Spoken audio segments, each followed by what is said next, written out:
You support Hamas, do you not? Senator, oddly enough, I'm going to say thank you for that question because it demonstrates the purpose of our hearing today in a very effective way. Let's start first with a yes or no. Hamas is a foreign terrorist organization that I do not support, but you asking the executive director of the Arab American Institute that question very much puts the focus on the issue of hate in our country. Well, I got your answer, and I appreciate it. What is the... You support Hezbollah, too, don't you? Again, I find this line of questioning extraordinarily disappointing, Is that Senator. A no? That you have Arab American constituents that you represent in your great state. Yes, ma'am, I understand that, but my time's limited, and I apologize, but is that a yes or a no?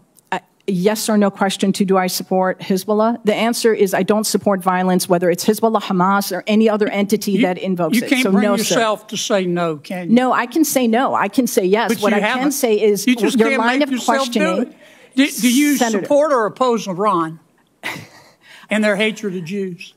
Again, I'm going to emphasize Iran, Hezbollah, Hamas, none of them is going to this discussion. You can't bring yourself to say no, can sir, you? I don't support. It's real simple. Excuse me. I'm going to, if I may, as a Muslim woman, sir, I'm going to tell you I do not support Iran. But what I will tell you is that this conversation. I'm running out of time. I'm sorry. You called our decision to cut funding. You called our decision to cut fund. Well, first, what's the United Nations Relief and Works Agency? It's UNRWA, which is the institution that exists to provide services and aid to the nearly 6 million Palestinian refugees. And you called our decision to cut funding for them, quote, an incredible moral failure, close quote. That is absolutely correct. But again, I would suggest that conversation is about foreign policy. We did that because 9 UNRWA staff members were fired for actually helping Hamas on October 7th. Isn't that the case? I don't believe that that's correct in terms of... Let me ask you one more time. You support Hamas, don't you? You support UNRWA and Hamas, don't you? Sir, please. I think it's exceptionally disappointing that you're looking at an Arab American witness before you and saying you support Hamas. You know what's disappointing to me? I do not support Hamas. Bring yourself I do not support Hamas. You don't support UNRWA. You don't support Hamas. You don't. I was very clear in my support for UNRWA. And you don't support Iran. You should hide your head in a bag.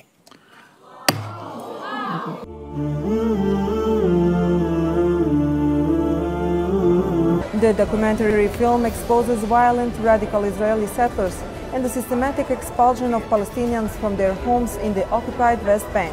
We hope that this award will help Palestinian cause and raise the voices of the Palestinians who struggle under occupation. Our work is done. Now it's time for the activists, for the governments, for the people, after seeing this film,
Hundreds of Hezbollah members have been wounded in South Lebanon and the southern outskirts of Beirut after communication devices used by the group exploded almost simultaneously.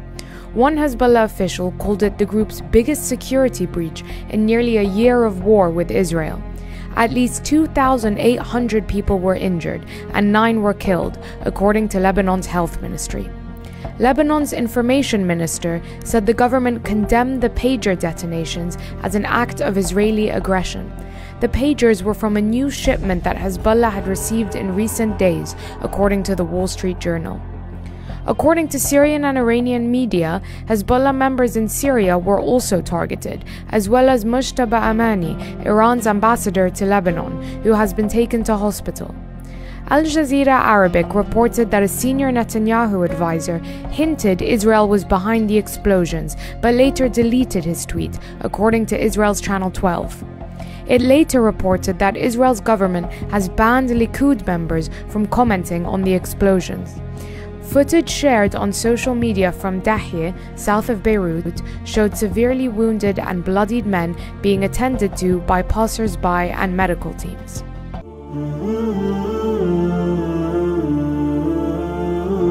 Israel is threatening to occupy South Lebanon as Israeli Prime Minister Benjamin Netanyahu sets his sights northward amid Israel's genocidal war on Palestine's Gaza. Israel's Channel 13 says that a military operation is expected in the near future. Similar calls to occupy Lebanon came from Ariel Kalner, a member of Israel's ruling far-right Likud party, who called for a security corridor giving Israel complete control until the litany. The far-right MP claimed that Israelis in the north are at risk and that the current border in the north is not sustainable. Kalner also criticized Defense Minister Yoav Gallant's policy towards Lebanon, demanding he be replaced.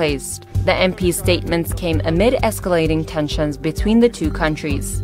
Hezbollah and Israel have been carrying out cross-border attacks ever since Tel Aviv started its brutal war on besieged Gaza. On September 15, Israel dropped leaflets in southern Lebanon urging residents to evacuate, according to local media. The warning came after 4 people were injured in Israeli artillery shelling on southern Lebanon as they evacuated their homes. More than 110,000 people have been displaced in Lebanon since October 7, 2023, as a result of Israel's strikes on southern Lebanon and clashes in the region. Will Israel plunge the region into further chaos as it looks to invade Lebanon?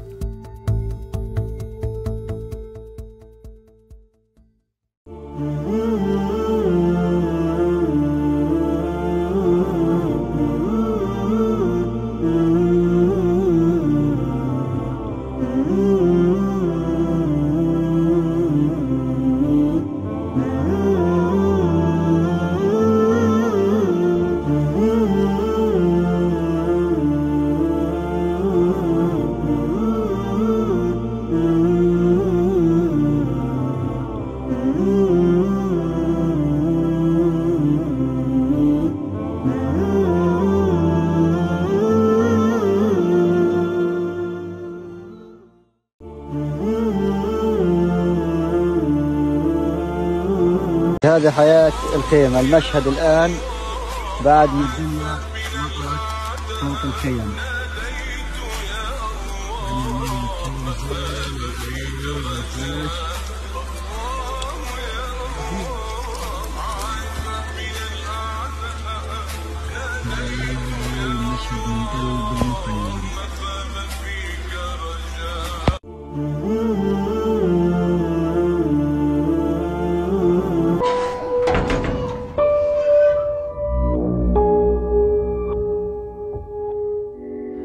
يمكن كثير حاجات مرت علينا أو سمعنا فيها، لكن قصة التفتيش العاري هذا ما توقعت في يوم من الأيام إن أنا أشلح قدام جنديات.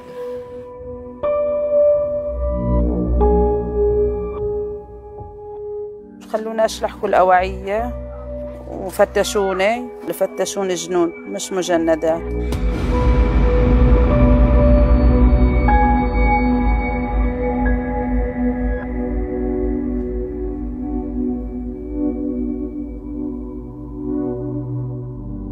كنا في المعتقل عنتوب طاقة التحقيق، كانوا يعاملونا معاملة سيئة جدا، كانش الشفراش والشحرمات، كان الأكل مش تمام، كان نفوت الحمام وإحنا مقيدين.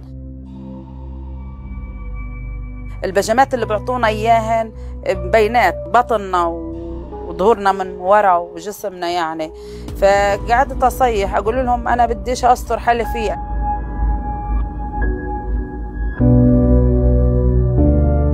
ورمونا في ساحة فيها حواليها بيجي 100 جندي، كانت بلوزتي مشمرة كتير وشعري كله مبين وقاعدة على ركبي، وكانوا يضحكوا علينا ويتمسخروا علينا وقاعدين بيشربوا دخان وبيشربوا كولا.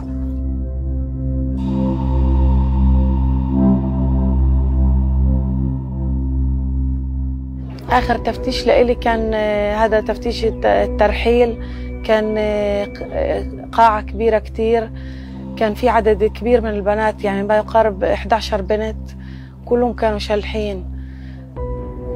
يمكن هذا اللي أنا نفسيا تعبانة من منظر كل ما بتذكره.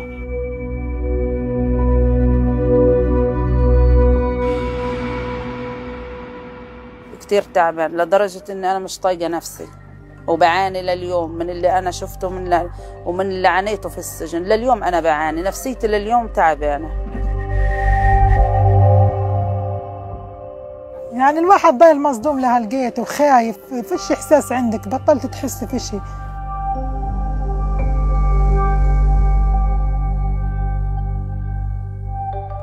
هو جوا وبرا وما زلت نفسيتي مدمرة يعني.